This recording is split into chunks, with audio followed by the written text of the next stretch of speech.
those birds. I want them dead. They're just the worst. They are monsters. They're not even birds. They are winged Chimpanzee throat. howler monkey. Howler monster. Monkey birds. Pat, you know why I'm playing Blink 182? Music Midtown. Music Midtown. Lineup got announced. And Blink 182 will be there making my high school dreams come true at a music festival in Atlanta. Welcome to the Moot Points podcast, everybody. How you doing? How you living? On this, well, it's pouring rain in Atlanta. Why can't Atlanta figure out what it wants to do for weather? Disgusting. It's Noah's Ark rain right now. This weather, you guys should be ashamed of yourselves.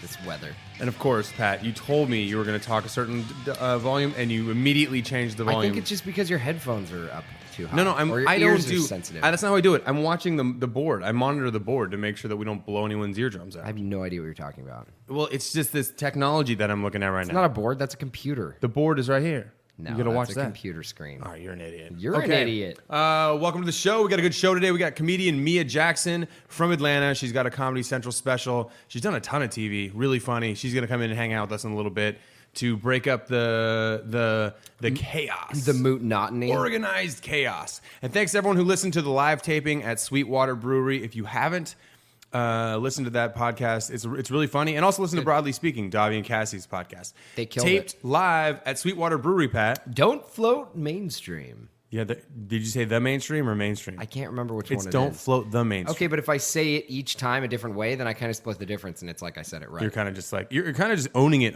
on your own merits now. You're Mr. Sweetwater. Yeah, that's right. What else we got on the show? We are going to talk about speaking of comedy. Dave Chapelle. Woo! We went to the Dave Chapelle show last night.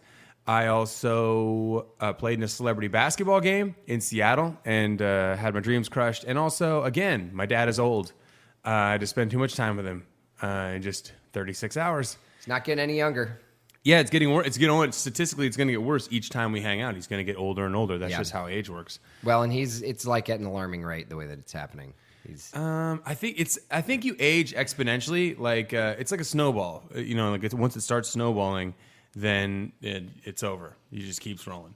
It's like chicks getting hot in high school. It happens pretty quick, man. I don't know if that's true. I think chicks get hotter after high school. It's true, they do. They get so much hotter. Okay, after high so school. like after high school. Let's all just rewind and pretend that I didn't just say that high school chicks are hot. And we will go back to start over. No, yeah, it's like when, I wish we had an young, if we had an Amber Alert sound effect right now, I'd hit it. women Play it right now. develop into You're digging yourself a hole. ladies Stop and talking about it. Don't ever beautiful. say when young women develop. We don't need that is so like pervert math teacher. It's ridiculous. I'm digging myself a hole here. I don't know how to get out. We'll get out if you just let me move on to what I was going to talk about. But then you started talking about, you tried to make a parallel analogy to me saying that aging is like a snowball where by the end of it, it's huge and you just snuck up on you. Mm-hmm. That's not a cue for you to come up with another analogy. Yeah, no, I get it. Okay, I launched into a brand new Moving social on. media endeavor. Moving on is right. I don't know if you could tell that I did that. But I'm glad you said it out loud so everyone knows that you're officially moving on from your pedophilia. Moving science away teacher from the jokes. creep stuff. Backing On to away regular slowly stuff. from creep. Yep. So today, dug out. I was on the road with my friend Max. He was. I'm trying to think of what Max Fine, and I believe this was. I don't know how the idea came up. The idea came up. Oh, he's got a joke about it, where if you put any tape in a Teddy Ruxpin, it just plays. It plays whatever that music is, and he mouths it. Teddy Ruxpin mouths it, right? Nice. So I thought of an amazing idea where I'm going to make Teddy Ruxpin play old school gangster rap. I'm going to dress him up like an old school gangster rapper, and he's going to be called Teddy Rapspin. Dig it. Good news. Brilliant. Today, on eBay, guess who is now the proud owner of a Teddy Ruxpin headed this direction. Was this the mystery topic? Mystery topic, Teddy Rapspin. This is good. This is. And I got Teddy Rapspin on Twitter and Teddy Rapspin on Instagram. And I wanted to tell everyone on the podcast, because I'm super excited about it, because this is going to be kind of like our thing, the Moot Points podcast thing. And when Teddy Rapspin goes viral, because it's going to go viral. Has to. I mean, if it doesn't, then the internet is just dumb. imagine a video every couple days of Teddy Ruxpin, now Teddy Rapspin, dressed up as a gangster rapper. Different gangster rap costumes. We'll get different costumes. We'll make costumes. We'll get cool things.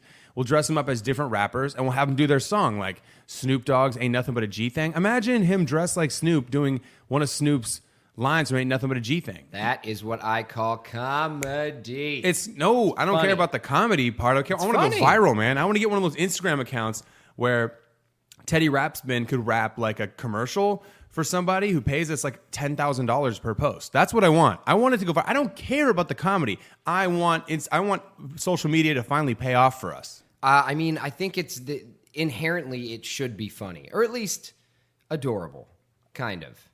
It'll be hilarious. Yeah, gangster. Your favorite rap songs? Adorably gangster. We'll be able to take requests. It'll be amazing. Too bad we missed out on Tupac's birthday. Well, we missed out on all the gangster rap trends as of late because we haven't been able to do any of it.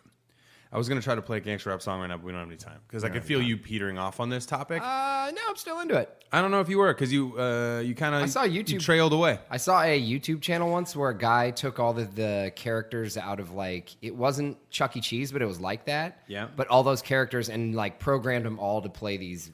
Well, see, that's the thing. We're putting badass. too much effort into social media when really social media is just stupid. It's the stupidest thing in the world. So that's all we need to do is just make stupid ideas on social media. Oh man, we can stop working so hard. Make little and music videos. Get paid. That's all we have to do. All rappers do is stand there and rap anyway, so we can do music videos and stuff. Copy old music videos with. Yeah. Can we get some girl bears to dance around? Put them in bikinis. I mean, we can do whatever we want to. Yeah. But we got to start with Teddy Rapspin first. Sure. You are the most difficult person to EQ a microphone for Why? I've ever met in my life. Because all of a sudden you'll just go, yeah! I have this great into the microphone. I'm an actor. I can unbelievable. control my voice. Back away from the microphone if you want to told me yell. to get Yeah. closer. No. When you want to talk, not when you want to yell. You guys, go, yeah. listen to what I'm having to deal with here. Brian's just being. Yeah. How can you get mad when Macklemore's playing? Well, I wanted to play some rap because, for example, we could have Teddy Rapspin dress up as Macklemore in thrift shop clothes and rap Macklemore's new song. All right, Pat. Dave Chapelle last night. We went to the Dave Chapelle show. The last night of his 10-day run in Atlanta. He played the Tabernacle in Atlanta. He also did some other shows while he was in Atlanta. He did one with John Mayer, like a late night surprise show. He teams up with John Mayer occasionally. I find John Mayer just horribly unfunny. And I think he takes himself too serious. Brian hates him. I don't like him. But I don't like him from the interactions I've had. I just think the interactions I've had with him have always been like, he's a douche. Brian's got a douche story. I do have a douche story. I don't know if I want to get into the douche story. Yeah. I just saw Imagine meeting John Mayer at a bar. He's acting like a douche probably. Yeah. That's he was like. just, I don't know. I mean, I'm sure he's Every a nice time dude I if you know him, but imagine every time I've been in an interaction with him, and it's been 3 times, I've just walked away going, like, I don't like that guy. I haven't met a lot of famous people I don't that like I really him. liked. And I said that people find him, and I know he's from Atlanta, so people get a little bit pissy with me about it. And though I said it on the radio the other day that I don't like him, and everybody got all mad at me on Twitter. How can you like John Mayer? I'm like, I'm not talking about his music. Yeah, I'm not a big fan of "Body Is a Wonderland." I think he's amazingly talented. I think he's a great singer, and I think his cover of "Free Fallin'" is a song I could listen to 100 times in a row. But that being said, just because you have good music doesn't mean that I have to like you when I meet you in public and I find your behavior to be the epitome of douchery. Deplorable. No, just awful. He was just acting like a scumbag. Awful. He's acting like a scumbag. Yeah. Anyways, sidetrack on that rant on John Mayer. But you know what? Every time John Mayer comes up, I'm going to crush him. So feel it, John Mayer. Crush him. Feel it. Well, yeah, just crush him Brian verbally. really does not. You know what I think it is more so is that What? he tried to be a stand-up comedian for a while. Oh, that he didn't stay in his lane. He encroached on your I didn't turf, like and that you either. didn't like it. You I didn't care definitely for it. was not a fan of that either. Yeah. Well, listen, awesome guitar player. You're getting laid enough. You don't need to do stand-up. It's not about Plus, you're unfunny. getting laid. It's about It's always about getting laid, Brian. Oh, speaking of that, Pat, do you want to announce that you busted the slump or no? You don't have to get into details. Let's not. Well, clearly we announced that you just did. I know. All right, See? slump's over. Yeah, we haven't talked about it yet, so Slump's obviously over. something must have gone. Slump is over. You can Man, take that off the getting laid. whiteboard. Yeah. Things Pat's bad at, having sex, we can take it off the Take whiteboard. it off the whiteboard. So what did you getting think laid of? is so easy. What was your overall opinion of seeing Dave Chapelle live? Just walks out on stage. Well, one, he's incredibly jacked. He's huge. He's a big dude. Huge. Huge. Getting huge muscles. Everybody. What'd you knows think it. about just the overall impressions of the show? It was amazing. I haven't heard or seen any of the specials that he's done for Netflix so far. I heard the first one was amazing. I heard the second one was pretty good. All I know is that what I saw last night, depending, who knows what of that material is going to make it onto the next special, but he killed it. I mean, He was all that so funny. all that He was Trump just stuff, smoking cigs, walking around, all that Trump just stuff, owning it. all that Caitlyn Jenner stuff. Yeah, good That's stuff. all going. I think there's an incredible amount of pressure on Dave Chappelle this third special to address Donald Trump because he taped the other two before Trump was president, and I think he stayed away from a lot of political stuff in those two and was more like pop culture, mainstream stuff. But still very cynical and sarcastic as he does it. But I think he did it. He stayed away from Trump because clearly you don't know if he's going to win. If it's hard to really skewer the president, you know who's going to be president. Clearly, there was no way that he was going to win in anybody's eyes. Yeah, right. Like, even when it's coming up, it's like, why waste That's your time silly. writing material for a guy who could never be president? Right. Oh God. So, I'm pretty sure all that stuff is going to make it into the special. The closing bit about what is it, Emmett Till, Yeah, the murder of Emmett Till He did in an Mississippi. Emmett Till premise. It was Yeah, I mean, it was Emmett Heavy. Till. It was Heavy. pretty unbelievable. I knew where he was going. He's trying to liken the Emmett Till situation with lies, and I don't want to blow the joke too much because, one, I'm sure he's going to refine that, but he goes so hard on the Emmett Till that when he tries to turn it around and liken like the biggest mistake that America's ever made, like that huge mistake, created huge change. Big change, huge change. So I think that by the end of this thing, he'll change it. It'll come back around. It was honestly I expected him to be funny. He was funnier than I kind of thought it was going to be because I was just underestimating him like I do everyone. But I will say that it was a lot smarter than I thought it would be. Like, he really did a good job of coming back around to things and having like a message underneath it without really hitting it over the head too much, with the exception of the end. But I also think, like you were saying, like that's a premise and a joke that it's working on a lot of different levels. So it's definitely going to take him some time. It's amazing that he can get political. He can do and come at it from a bunch of different angles that are all really funny, and have people who voted for Trump laughing, people who didn't vote for Trump laughing, do a jerk off hand motion in one joke, then do something really heavy. He can really he had probably 10, 15 minutes of transgender material, and it was funny, and you didn't really feel bad for laughing at it. It was funny. Like the whole Jenner, what is he now? Caitlyn Jenner thing. If you're gonna he pose talked naked, about do it like Hustler. You better do it like Hustler. Oh my God! Spread it. Spread the lips. Yeah, I mean it was disgusting but hilarious. And he's like, the one thing was he said his biggest problem with Caitlyn Jenner posing naked is that he's gonna have to look. Yeah, he's like, I'm gonna want to look. Yeah. He's like, I need to look. I will look. And I think that for the most part that is he's posing naked and sweating. It's she's posing naked. Whatever. She's a she. Okay. Bruce is no longer. It's now Caitlyn Jenner. Yeah. But if you have a chance to see Chapelle, you really are. He is working at a level right now which is unbelievable. I felt inspired afterwards. I was like, man, I could push my comedy so much farther, good, man. and not give up on premises that have and come up with a different angle and different ways to paint the picture that are funny, and tangents. I mean, this guy can go on tangents like nobody's and then come right back around. I think what was also surprising is, you hear Dave Chappelle and you hear these stories about Chappelle just being able to go up there and wing it and be hilarious for like 4 hours. That's what I was expecting to see, when what I saw was way more refined. Right. Was somebody who was writing jokes consistently. In the moment, too. All the that time, guy's right. Still being in the moment. I mean, he was just so clean. Like, everything was so clean. Even if they weren't jokes sometimes that he had written or expected to do, if it was a little more off the cuff, it still came off like a well-crafted joke. It was just a really, really clean set. Yeah, it's great. All right, speaking of comedy, we are going to be joined next in about, 10 to 15 seconds. We will be joined by comedian Mia Jackson. And then after that, guys, coming up at the end of the podcast, you're going to hear about my experience being humbled by football players from the Seattle Seahawks in a celebrity game. That's all coming up in just a little bit. All right, joining the show, we have comedian Mia Jackson from Atlanta. Very funny. Every show she's on that I've been on, she's a beast. Mia, thank you for hanging out. Thanks. Welcome to So flattered. Welcome to the home studio that we built. Mm-hmm. We're slowly adding more pieces to it over time. L Center Studios. Mia's got a bunch of shows coming up. You're going to be in Canton on this Saturday. Yes, this Saturday, June 24th. Canton, Georgia. Cherokee Arts Center. Yes. Just say that Cherokee confidently. Arts. Just send that. Cherokee Arts. I think that's what you said a minute ago. I'm pretty 8:15 is the start time. Though, you know, it's funny. Someone from Canton will correct you if that is not. They'll look it up and they'll tell you you're not, and you'll get a tweet about it. Right. I was about to say Ohio. I was about to be like Canton. Yep, Ohio. No, the Georgia, Georgia. Football Hall of Fame. There, got Canton, that. Georgia. And where can people find you on Twitter to correct you? Mia Comedy, correct me, please. So, and also, if you know of any other of Mia's other shows, you should remind her of those shows too, so she knows exactly when and where she's playing. Right. Because as a consummate professional, she know. Well, no, that's not even fair of me to say that. Not because at all. Please. I mean, I keep your calendar for you, and that is a huge risk. Oh, it's awful. You are rolling the dice. Pat's helped me out here. Yeah. That's nice. Somehow, It's I the am least he can do more to live. organized. He's living on my couch, so it's the least he can do is help me yeah. out with my calendar and remind me when I'm not supposed to be home. I made a schedule for him to buy a bigger place here pretty soon. Oh. I know. It's on the docket of list of the things to do. So have you ever?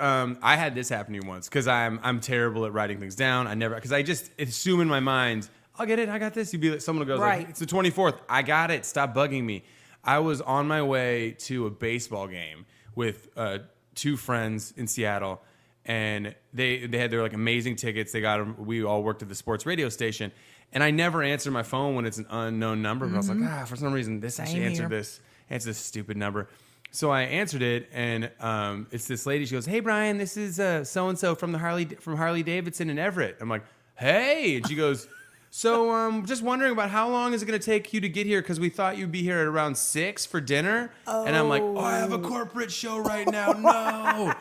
So I literally had to tell my friends, and they were furious at me. They had to drop. I was like, "You guys got to drop me off somewhere," and I got to get an Uber like 45. I had an Uber 45 minutes. I was 20 minutes late to the show.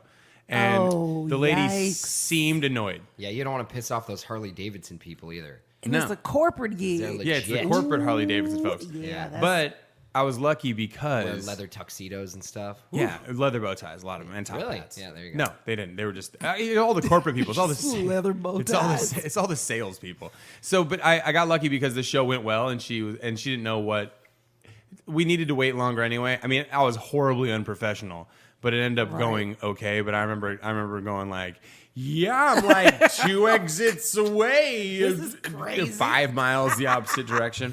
Yeah, I did that. It was a show. I was supposed to be in Chattanooga, and I thought that the show was in September, and then it was actually in June.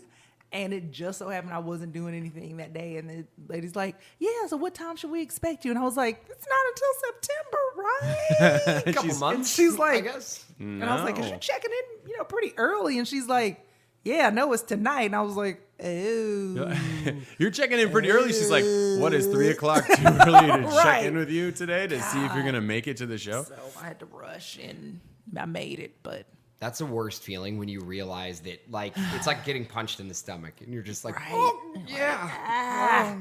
this is terrible. So when did you start comedy? How long ago did you start? Do you really want the real answer, or do you want the comedian lie answer? No, I went to the real answer. The real answer, I first got on stage in August of 2002.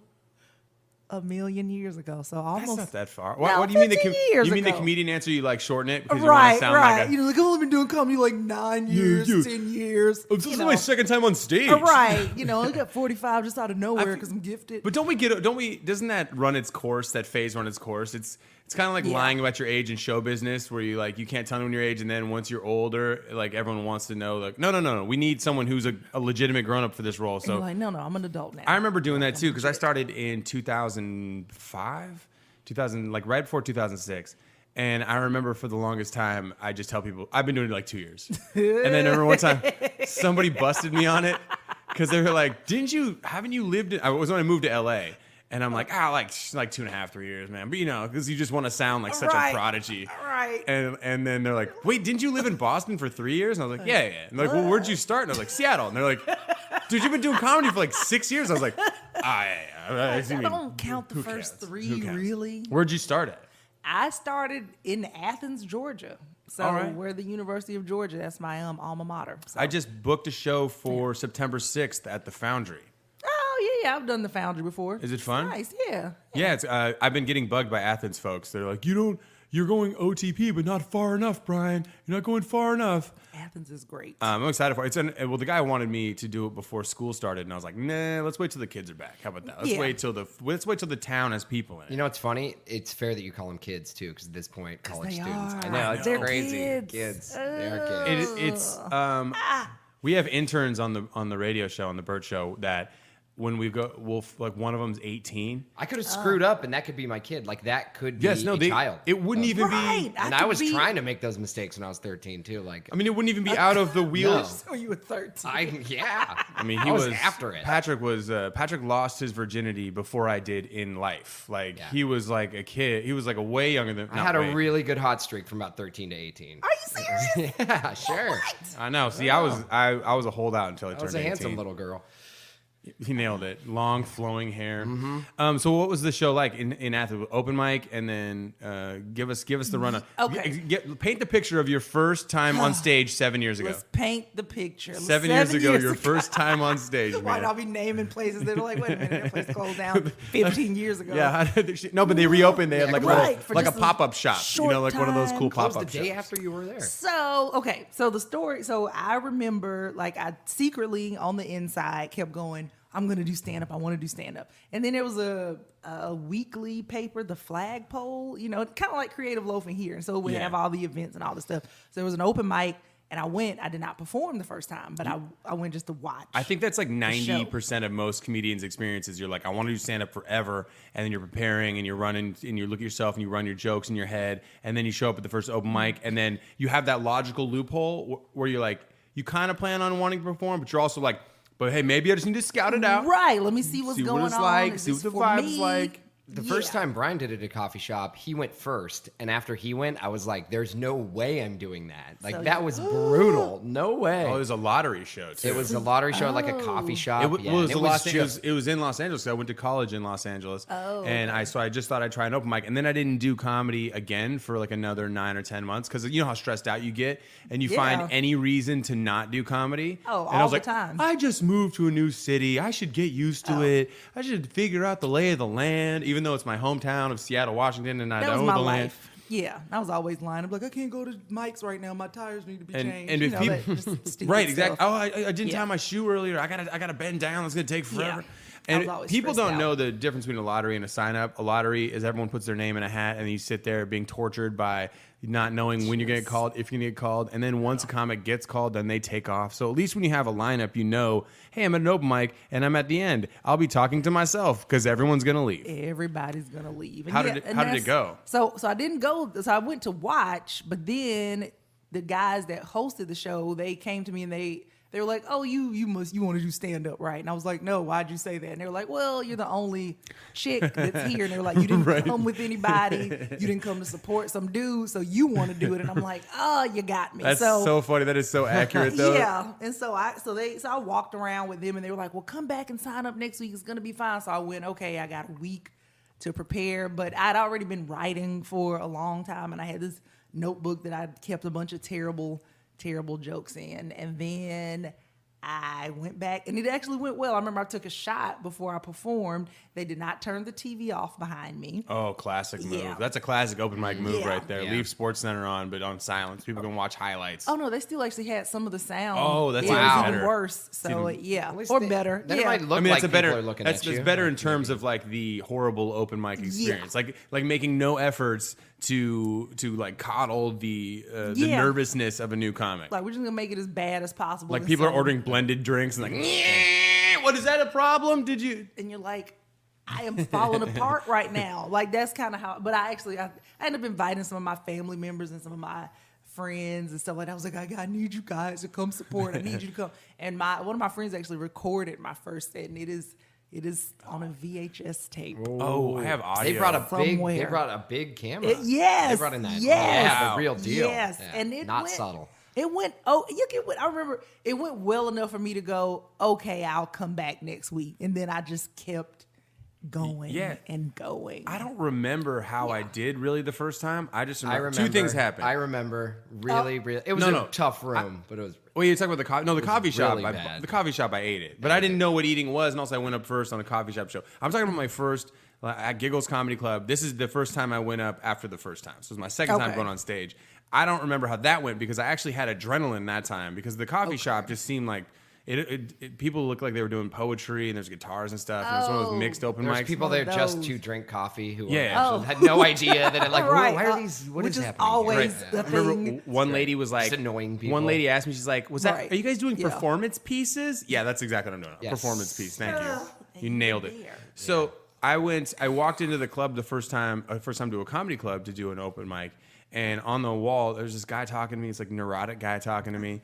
And on the wall behind him was a headshot of him. And I'm like, oh my God, this guy's like famous. Because you don't know how headshots work, right? You don't know that just the local comics can get their headshot on the He wall stuck too. it up there eventually. like 2 minutes before he started talking to you. So I don't remember how my set went. I have the audio recording of it, but somewhere like on a hard drive, like buried deep in the depths of my That you would closet. never No. show anybody? No, it's a box that I want wouldn't hear to it. sink to the bottom of an ocean. But I don't remember how I did on the set, but I remember this guy got up after me. Right, this dude who I now know is like a failed local comic whose headshot was on the wall as a the guy who ran the comedy club was kind of a jerk like that. And I got off stage and I have no idea how it went because the room was dark, like lights in your eyes. The room was dark. It was like a total, big room with not a lot, like 15, 20 people in it. And I know I got a couple of chuckles here and there. And then the dude behind me gets on stage and he goes, give it up for Brian, everybody. He's available for children's parties. And he got a huge laugh on that. And I was like, are we fighting? Do I gotta fight this guy? Like, gotta fight this celebrity in the bar right now? That's not what I want my second time on Right, stage, because right? and because I'm coming from a background of like, playing basketball and football and like sports and like competition. I'm not. So I'm like, you got served, bro. Yeah, it was like He served you. He did. He did a little serve him dance. back. He did a little dance in my face, and I was like, got? I was like, I was so freaked out and overwhelmed that I took off. I had to leave. I just left the club. That is I had the no idea. best thing. I didn't know it. I was panicking. And then later on, you found out like, oh, this guy's a joke. Yeah, and when the club owner finally liked me and would like put me up on weekends, and I told him that story, he's like, the picture of Jay on the wall. He's like, I put that. That's my picture of like joke headshots of guys who've given me their headshots, and I'm like, Jay, you don't need to do this. I'm never gonna work you. Oh, that makes know. me so sad. Kind of sad, but hey, Jay loved to do it. He was a teacher and he didn't need it for money. He just Yeah, liked and to he's get up available there. for kids parties.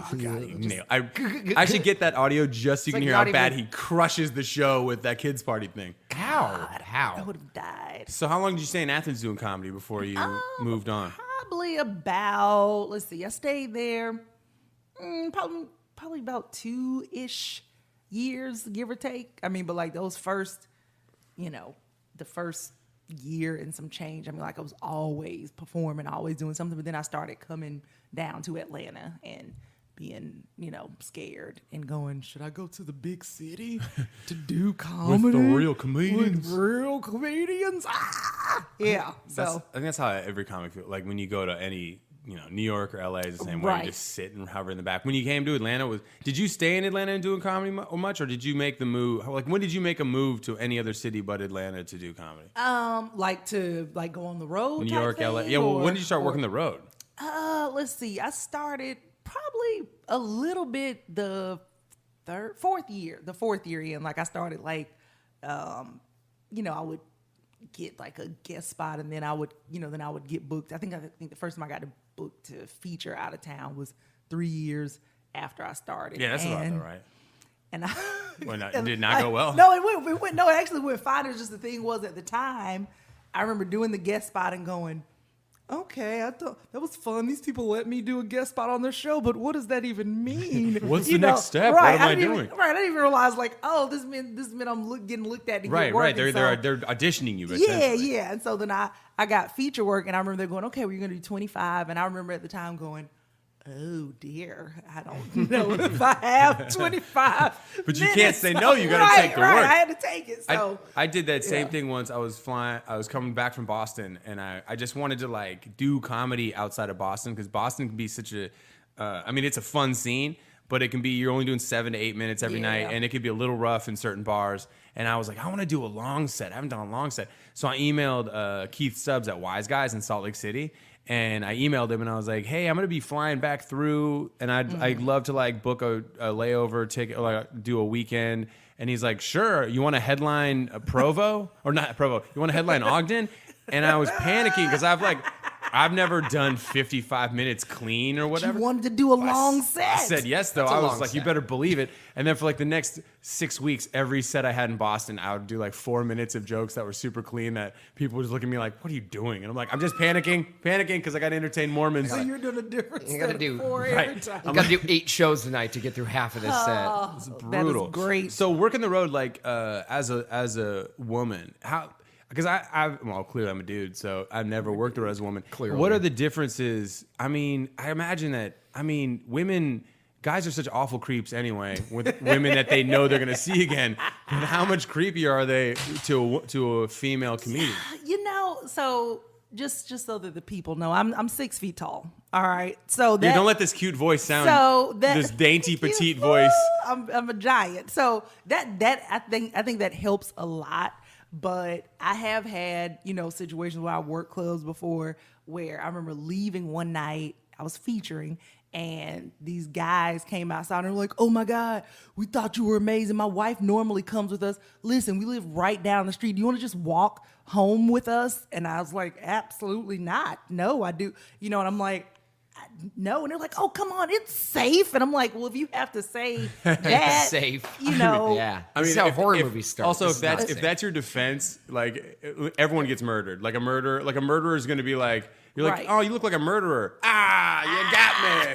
You got me Curses. now. It's like a vampire. You It's have to safe. invite him in. Safe. Come Yeah, on. but you're still pretty and you're still a woman, and so even 6 foot. I mean, just like and not even that, but like sometimes like other comics or even like staff at clubs. Yeah, like but yeah, I've gotten people that are like, "Oh my God," they'll follow me or they'll add me. Like for example, it's I don't even know if I want to name this.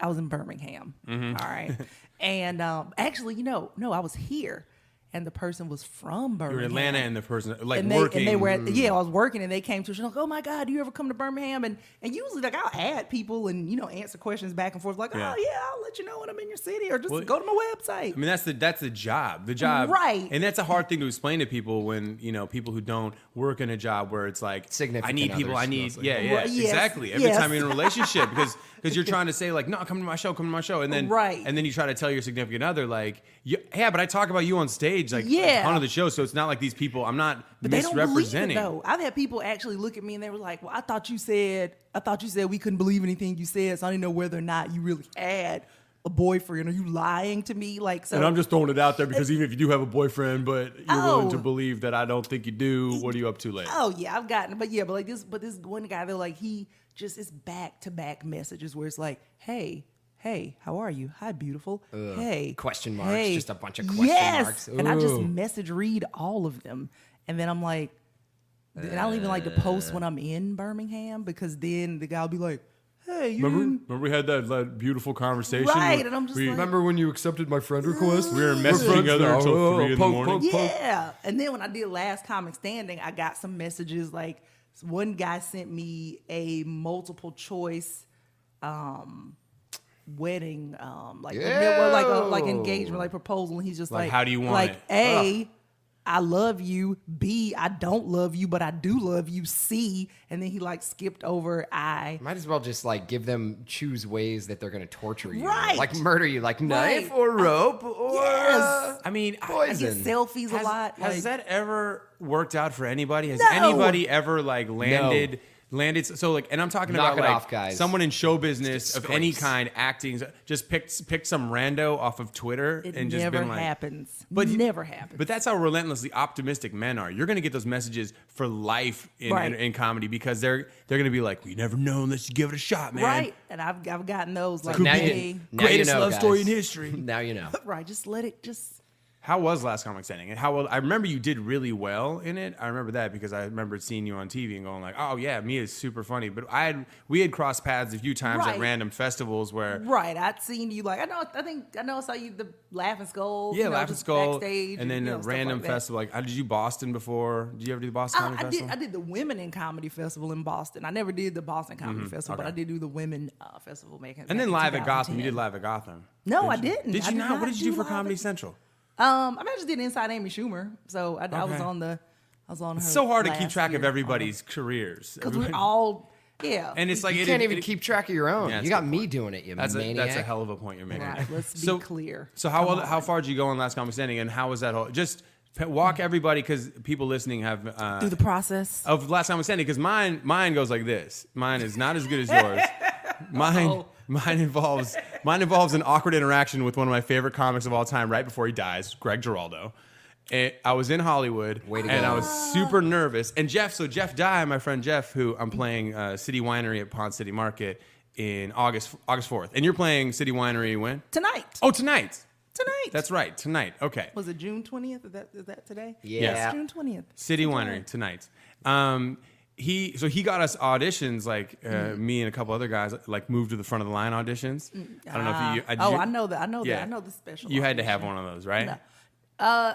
Well, sort of. Kind of. Yeah, I'll tell you. Okay. I'll tell you. Let me just. So I'm panicking. I'm so nervous, and I'm like trying to think of. I'm overthinking it. I'm like, I need clean jokes, and the judges that season were Greg Giraldo, Andy Kindler, and Natasha Leggero, right?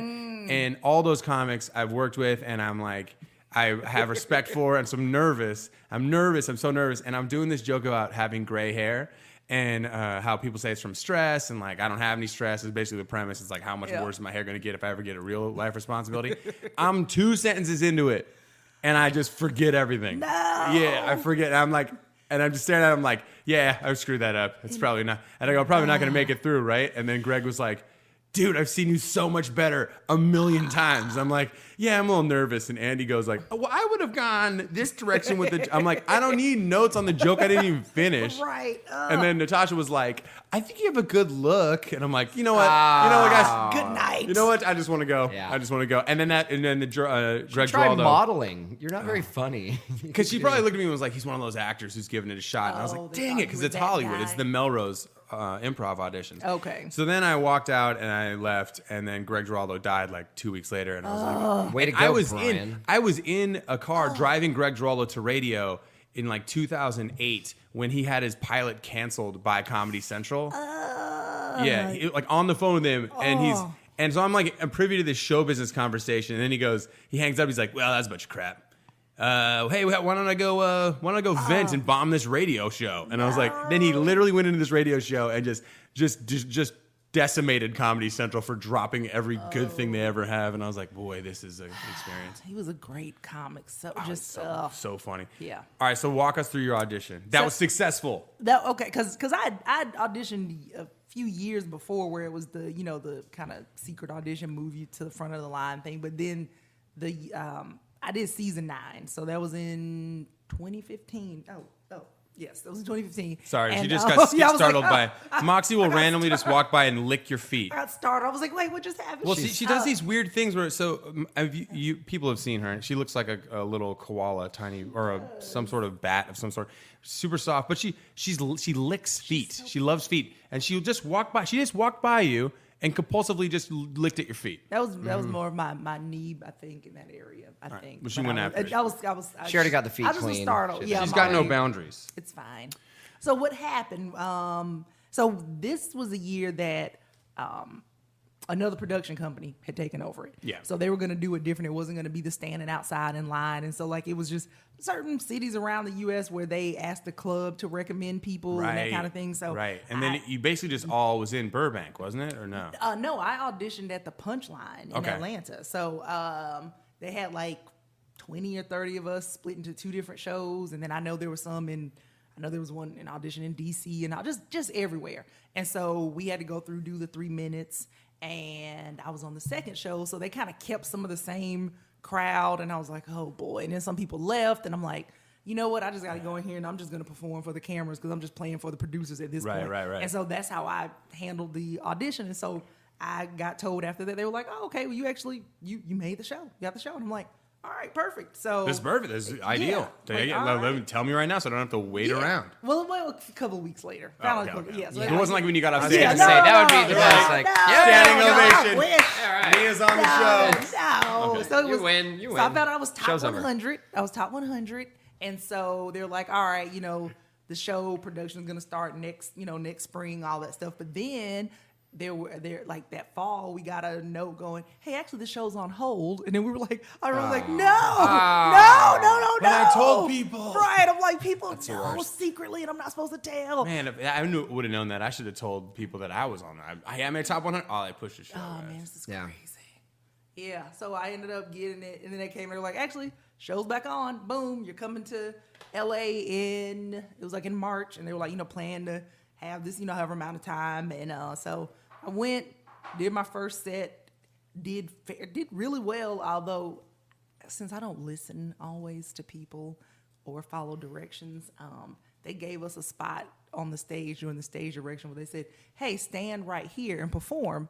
But I thought they said stand in the middle of the stage, and I did not move. And then I remember Keenan Ivory Wayans was like, man, like you came in here, this was amazing. He was like, but if you had actually just come forward, you would have blew the roof off this thing. And I was like, they couldn't hear you or what? No, they could hear me, but I should have just been closer. But I was just in the middle of the stage, and I had on heels, and I was like, I'm going to fall off the stage and all this stuff. But I did really well. And then, like the first round, because it was Norm Macdonald and Roseanne Barr and Keenan Ivory Wayans, and so those were the judges, and so they said they liked me, so I got to come back. So I ended up making it to the semifinals. So I was in the top 40 for the show. Nice. So, yeah, that was And pretty then, cool. What was the most nerve-wracking part of it? The nerve-wracking part was coming back for the second round and then going, oh, I came out going, these are my hot 3 minutes. Now I got to come up with I'm like, how am I going to impress them? What am I going to do different? So that was just kind of scary. But that's the thing that a lot of people who don't know stand-up, or people that do know it, but the process of putting together that 3 minutes is the most painstaking thing ever. Like we were talking on the way into the apartment, I've been trying to put together a 5-minute tape for Conan O'Brien for about a year at this point. But it's because I'm doing? awful at, because I can't stick to it. Why? I forgot to charge my camera for like 2 months straight. Yeah, no, I get in my own way. And then every other time, it's like I'm at the Laughing Skull or something, and it's too much. I'm having too much fun, and then I'll do a joke, and I didn't like that one, and then I didn't like how it went, so I'm being lazy. So shame on you. I know it's actually terrible. Shame. It's terrible. I feel bad about it. But that process is Shame him. I am. I already You're better feel than that, it. Brian. I'm judging you. I just You put are it- better than that. I just put it on your to-do I list. feel It's so the much only shame. thing left. You know what? Maybe I'll do it tomorrow. You should. Maybe you will. Maybe you will. Maybe. I need We'll you to see. make this happen. Yeah, I got Get this. it together. My computer screen is frozen. Oh, that's cool. At least it's on that neat screensaver. That's not how it works. Oh, and it's Aha, there we go. all right. Still There you going. go. Got it back. Still going. He was All right. terrified. Magic is still Like happening. he forgot his show. Still, well, A I got corporate show. I forget that at 30 minutes, if you don't touch the mouse pad, it gives You up. can on turn that off. No, you can't. At 30 minutes, the screensaver comes on no matter what. At 30 minutes, if you don't touch it, I tried to turn it off. You don't put it at 30 minutes. I think you can set it You to put never. it. No, Yeah, it's at, can't you? It's at never power down. But that little zigzaggy thing, guys. I don't know. You Maybe just I'm making wrong. up You just things. don't No, know. I That's can it. just- I On the can- I to-do think you list. made Figure all of that that out. up. That just I went to the might top have. of the to-do list. It was very convincing. Some of it was probably true. Turn sleep mode to never. I don't know. Right. That It could is be. a thing. I think you can change the It could be a settings. thing. I don't know. Maybe. Maybe.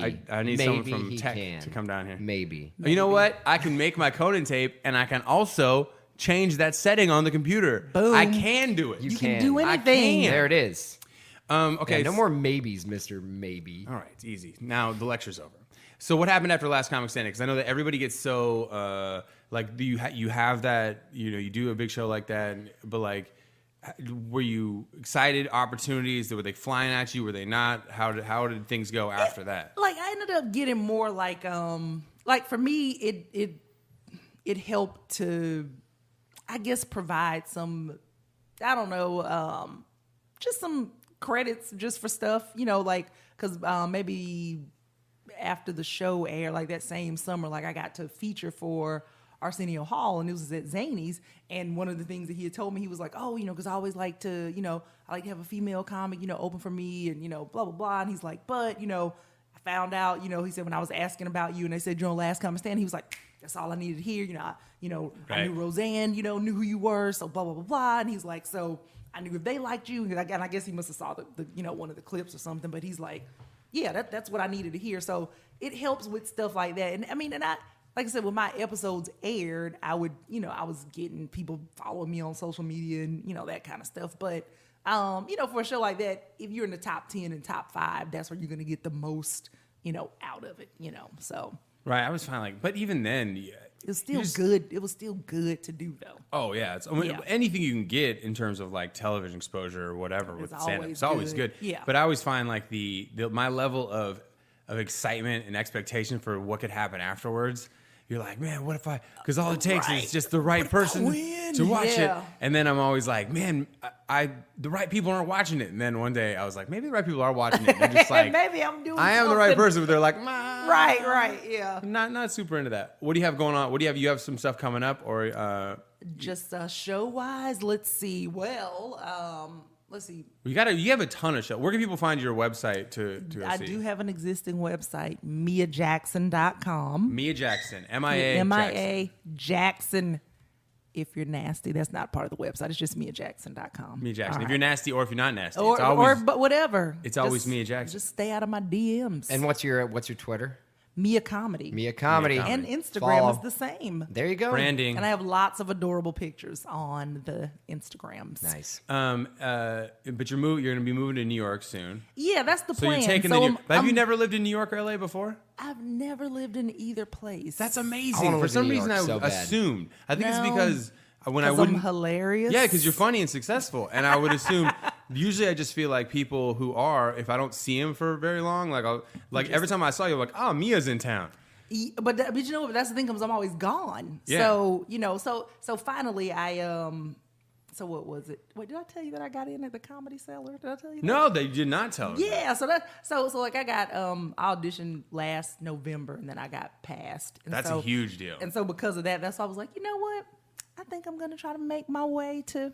I mean, you have to New make York, so- when you get passed at the Cellar, you have to move to New York. Yeah, because so- the Cellar is one of the greatest comedy clubs, and I mean, it Ever. probably is the greatest, to be honest. It's I mean, amazing. I mean, so when I'm not, like when I can go do spots, I would, I send my veils, and I'm like, this is probably where I should be. This is where I should be. I mean, the people that are hanging out down there are unbelievable. Like, I mean, you just see anybody, any and everybody, and you're like, oh, that person. You're like, I know that. It's just crazy. It's one of those places you can feel so out of place though when you're not ready. Like I went there way early when I was living in Boston, and Bill Burr was a Boston guy. So every time I was in New York, he'd be like, "Hey," he'd text me, and if he go, "Hey, if you want to come hang at the Cellar, I'm going to be there."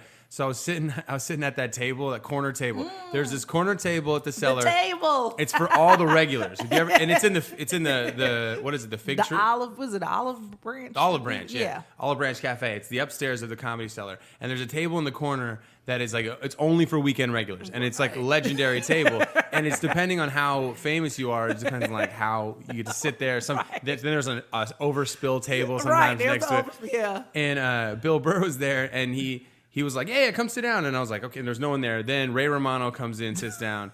Jerry Seinfeld sits down, and I'm sitting in the corner. And then Patrice O'Neill sits down. And Patrice O'Neill is one of my favorite comedians of all time. Just the best. He's unbelievable. And in the middle of a conversation, and I'm just listening. I have nothing to contribute to this conversation. They're talking about stuff. I have nothing to contribute to the Ray Romano, Jerry Seinfeld, Bill Burr conversation because they're asking Bill. Because Bill Burr just kills so hard in clubs, Jerry and Ray are like asking him like how. I mean, they're kind of asking. They're also kind of just marveling at the fact that he just can crush so hard. And then Jerry would take a dig at him for like cursing, and then Patrice would just call them all idiots. And like then all of a sudden Patrice stops. He goes like, and Bill asks him something. He goes like, "I'm not saying nothing until this guy says some words."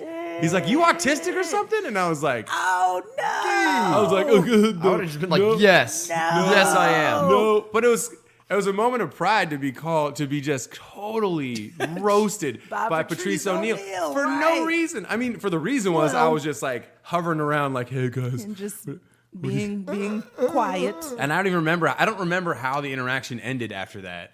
But at some point in time, I guess I wandered off and still I lived to fight another day. Dropped a smoke bomb and just disappeared. Oh like my a God, I ninja. wanted to fall through the floor. I wanted a trap door just to be like, bye. Or like make him think it was a figment of his imagination. I know that. Yeah, even Should have been like, what guy? There's no one standing here. Yeah, when I went to do spots, I just was walking in like, am I even allowed to be here? Even though I know I'm supposed to be doing a spot, but am I? I mean, that's like such a huge honor. That's like, and basically it's a Super Bowl. In terms of like comedy club, legitimate comedian stuff, Comedy Cellar, and that's what every time someone moves in New York. So when is your time frame for that? You're working on it. Well, it's a rolling move. It's a rolling start date. Because I may do like a. What is it? I may do like a short. You know how people have soft openings? Yeah. Because I have a friend, she always she rents out her one of her bedrooms like every 2 months to people, and so she was like, "What's gonna be open again August 1st? So why don't you think about coming August 1st? So it could be as soon as August 1st. I like that. I like the soft open it could concept. Be, yeah, because she was like, "Why don't you come and see if you like it, and if you actually would want to, want to live here and be here every day." To make. Right, exactly. So I'm like, do I need to wait until I get a bunch of colleges booked up again before I make that move? But see, that's the thing that's the conundrum you're in now, because it's now you like, sound like Brian. Okay? All right, let's just dive in head first, right. you guys. That's the only way to get things done around here. Well, that's you the thing. Can. You yes, can. You can. No, she isn't telling me right now because I don't have a bunch of colleges booked. I have like 2. But the problem is no, that I said, should I wait for more? That's yeah. Well, the thing is this: what's gonna happen is you're gonna put it off. Is why I think you should just go, because you're gonna put it off, and then you're gonna be like, you know what? Let me just nail a couple colleges. Just book a couple big paying gigs this fall, and then I'll have some saved up, and then then I can spend some time in this city. Then what's gonna happen is you're gonna book too many colleges. You're gonna be on the road too much, then you're gonna book every single NACA, which probably it's great on the surface, but then you're gonna be stuck on the road. You're going to kill all those NACAs, and then you're going to book 300 colleges next year, and you're going to be the number one college comedian, and you're going to go through, and you're going to start to hate your life, but you're going to love the money, and you're going to be every night, you're going to be, your big fun every night is going to be like trying to softly tell the kids you don't want to go get food with them afterwards. When they're like, you want to go to Applebee's with us and get a burger? I have done it is. They're like, do you want to come hang? And I'm like, I could be your mother. Yeah, no, you should come to the party. It's so fun. I'm like, you know what the problem is that I'll just be standing in the kitchen. See, here I'm fun because you guys all have to listen to me, and laugh. Right. But there, I don't know your inside jokes. I don't know anything. And I'm an old person standing there going, this. All right. I'd dive right in. I'd be like, "Where the babes at, pussies?" Of course, you all. Yeah. Why does that not surprise That's what I do. me? One time I had class shame. act. I was playing this school, Lock Haven University in Lock Haven, that? Pennsylvania. It's Pennsylvania. It's just like a dismal town. All it's got going on is the college. The college is very nice. It's like a Catholic school. It's real nice. Okay. And there's but the kids all know where the comedians stay. It's like the date. It's like the Holiday Inn with a bar in it. And so I was nicely trying to tell these girls that set up the show. They're all like sophomores and juniors. I was like nice trying to tell them like, nah, I'm not gonna hang. I gotta leave real early tomorrow. I gotta drive back to New York, so I'm I an can't. adult. Right. And also this super weird, and I'm not trying to get in trouble because I don't need to get in trouble drink partying. boxed wine out of the bag anymore. I don't need to get in trouble with you guys because then it goes back to my agent, and then maybe I don't get 10 schools next year because the word on the street is that I'm like fraternizing with the kids. Right. And then so I'm at the hotel bar, and then those girls showed up and like, well, we knew you were gonna be here anyway. We just want to get a couple drinks. And I was like, listen. I was like, you guys, I'm like, thank you. I'm like, yeah, sure. If you guys want to have a drink, we'll have a drink. But she's like, but then we're going to, I'm like, no. And here's the thing. Done. Don't ever do this again because I know comedians and like, if you gave a lot of comedians who made that first decision, like, I'm not going to go mess around with all these kids. And then you walk into the lion's den and now like you're like, don't make that mistake. You don't need to have your life derailed by some dude who's living on someone's couch. No offense, Pat. Listen, in Upper Harlem. We're not together as comedians. We don't have it together. I would be like, when I told you I we're didn't want not- to hang out with you guys, I'm Right. glad you got the message, Right. which meant meet me back. Right. I don't Right. want to I'm trying to hang out save with you. you guys Wink, wink. right here and now. I'm trying to save your but- life. Yeah, and Do I not want do you to this. want you to learn this lesson. Don't ever make this mistake Don't again. do this. Well, I think you should go to New York immediately. That rolling start should be roll. You should roll heavy. I should roll. roll with a heavy. bunch of bags. Get it. We'll see what happens. Roll with Fingers crossed. Roll with checked bags, Mia. That's a It's a commitment. fun city. It's great. is. Yeah. And it's the weather though is very you live in interesting. Atlanta. Well, yeah. Yeah. You're right. There- What it's a am I? little colder, but I mean the weather here is if you can survive this, you're I can good. live. There was You're a right. I flood can warning make it. today. Oh yeah. Out of nowhere. So you can find Mia Jackson at miajackson.com. If you're nasty or not nasty, and Mia Comedy on Twitter, and follow her and find her show. I have no doubt that within 6 months to a year, you're going to be doing really good in New Stop York. it. You go to Thank New you. York. Killing it. I'm gonna go. You're gonna be sitting at that table all confident. People are gonna be nervous around you. Yeah. Make people nervous. Yeah, Next time you I'm at are. the cellar, I demand you call me autistic across the table for Patrice. Who are you? Yeah, I can't Start even just talking. Scream. What the? Okay. Yeah, All I right. don't know if I could curse or not. You can curse so. if you want to. Okay. Say whatever the fuck. Say it, do it. Don't make you feel good. All right. There's always one fuck. That I Yeah. She is nasty. Right, I look out, am. Comedy Cellar. Y'all She's got a dirty mouth. Like. No, don't say that. Sorry. Clean up. Comedian Mia Jackson. I'm a huge fan of Mia. I think she's really funny. She's great. I think she's one of those comics that I always thought was like, you know, when I didn't see her in Atlanta, she was off taping TV things or had a Master. She had a half-hour special from Comedy Central, which she doesn't yet, and I'm mystified by that. She's great. And the reason I never see her in Atlanta is because she's always working the road. But go see Mia Jackson. She's going to be on my Punchline show every once in a while. I can't give you specific dates, but I did tell her to come by anytime. Every Wednesday, I am at the Punchline at 8 o'clock. Pat will be there tonight. If you're listening to this on Wednesday, June 21st, 8 o'clock show at the Punchline. And every week goes to a different nonprofit. Whatever money I would make, I donate. I'm taking it mad serious, guys. Going up there to raise money. Getting better. I'm getting there. But also, if you have a nonprofit that you know of or that you work with, I have open spots in September, October, November. I haven't really booked the fall yet because the fall gets pretty busy, and I'm just kind of holding off on it for a minute. But email me, brian@thebertshow.com, or tweet at me at Moote Points, or you can tweet at Pat at Patrick Moot. I think this is the latest we've ever waited to plug our own Twitters. Yeah, I know. We never do that. Well, no, we always do that. Do we? When we were at Sweetwater, we did. Don't float the mainstream. Nailed it. There it is. So this past weekend, I had my athletic dreams absolutely crushed for a second time in front of me. Not a second time. I've been crushed. I've had my athletic dreams let's be real. crushed relentlessly my entire athletic career. I remember one time. I knew that was my fate, so I gave up real early. Brian hung on for dear life until the bitter end. I played hard, man. He did. Not to the. I don't know, the end for me wasn't bitter. I was so happy, but I was so happy to cut off the tape off my ankles. And granted, I'm starting to have my knees have been sore lately, and I attribute that to basketball, playing basketball for years and years. I remember though, just growing up on Whidbey Island, playing basketball. I mean, I was like the biggest, tallest, best basketball player. Yeah, he was I'm an not saying that specimen on. I'm not saying that Whidbey to Island. brag. I'm just saying No, it's there's just like, a fact. There's like But it's a 100 small kids island. in your class, so Right, of you course. know. So how hard is it to And be? there was bigger, stronger kids. They just didn't play basketball. Right, and if they did, I'd smoke them. Yeah. So they're bigger than me.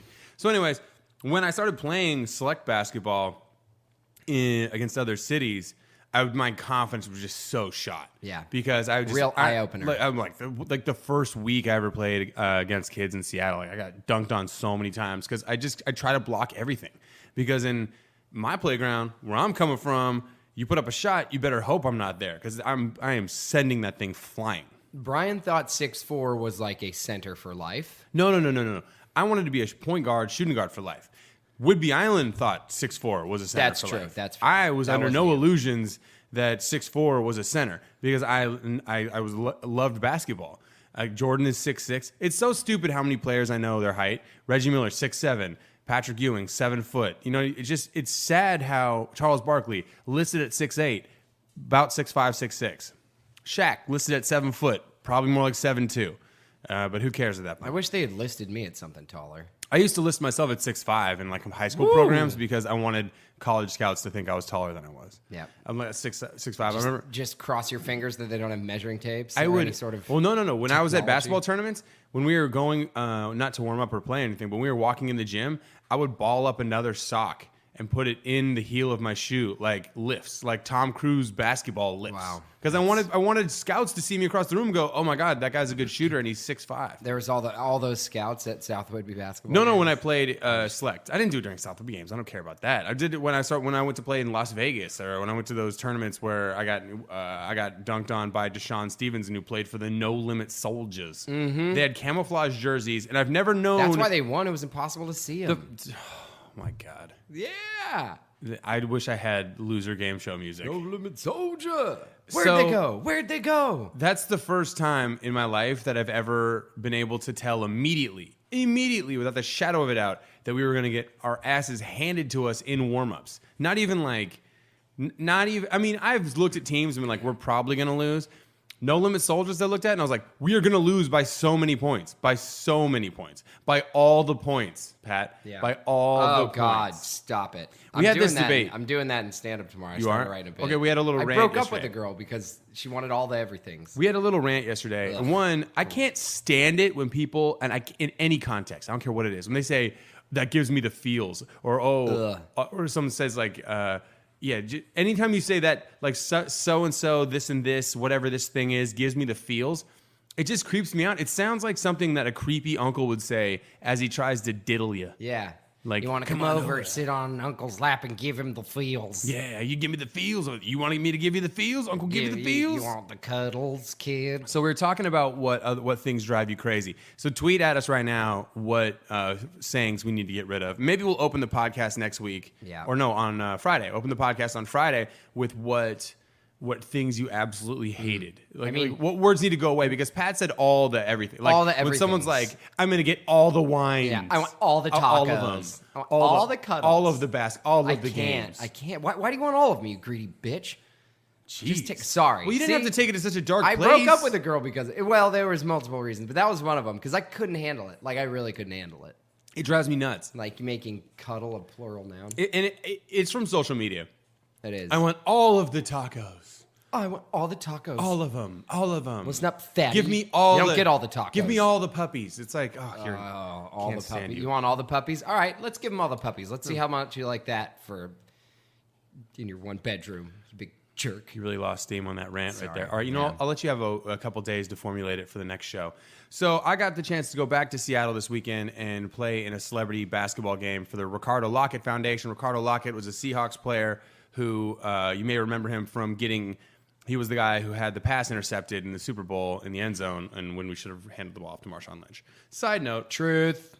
anyways, he retired the next year because of a neck injury, and Big ups to his recovery because that was a nasty one. yeah, and he's a real cool guy. But the game, and also it's such an honor for me to be asked to do these things. So of course I'm going to fly back to Seattle and play in this game. And I wanted my godson was going to be there, and he got a jersey and some new shoes and stuff. And so the pressure was on me to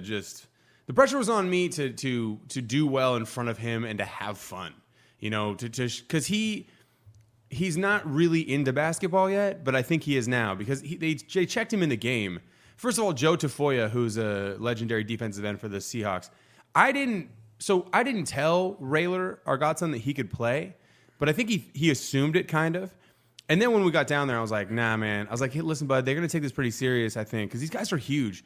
So why don't we not play? And, I'm just saying, maybe we'll see how it goes, maybe towards the end of the game. Well, then, like in the middle of the first half, Joe Tafoya is just like, hey, Rayler, you want to go in?